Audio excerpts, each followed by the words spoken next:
தமிழக சட்டமன்ற தேர்தல் பரப்புரை இன்று மாலை 6 மணியுடன் நிறைவடைய உள்ள நிலையில் செங்கல்பட்டில் அதிமுகவினர் போலி காசோலைகளை வழங்கி வாக்கு சேகரிப்பதாக பரபரப்பு புகார் எழுந்துள்ளது.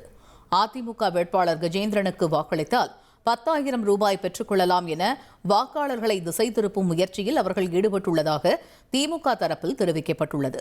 இதனை தடுத்து நிறுத்தி போலி காசோலைகளை பறிமுதல் செய்ய கோரி செங்கல்பட்டு திமுக வேட்பாளர் கார்த்திக் தண்டபாணி தேர்தல் நடத்தும் அலுவலரிடம் தனது வழக்கறிஞர்களுடன் சென்று புகார் மனு அளித்தார். இந்த புகாரின் அடிப்படையில் உரிய நடவடிக்கை எடுக்கப்படும் என தேர்தல் அதிகாரிகள் உறுதியளித்துள்ளனர். காசோலை போன்று வடிவமைப்பு உள்ள தாள்களை மக்களுக்கு ரூபாய் 10,000 மதிப்புள்ள தாள்களை மக்களுக்கு விநியோகித்து வருவதாலும் அது தேர்தல் கமிஷன் அறிக்கைக்கு எதிராக இருப்பதாலும் அது குறித்து இன்றைய தினம் நாங்கள் ஆர்ஓ அவர்களை சந்தித்து ஒரு புகார் அளித்துள்ளோம்.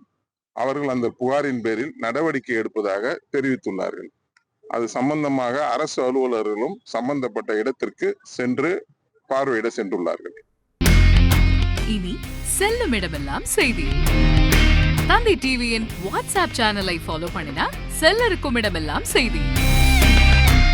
இதோ QR கோட் இப்பவே ஸ்கேன் பண்ணுங்க, ஃபாலோ பண்ணுங்க.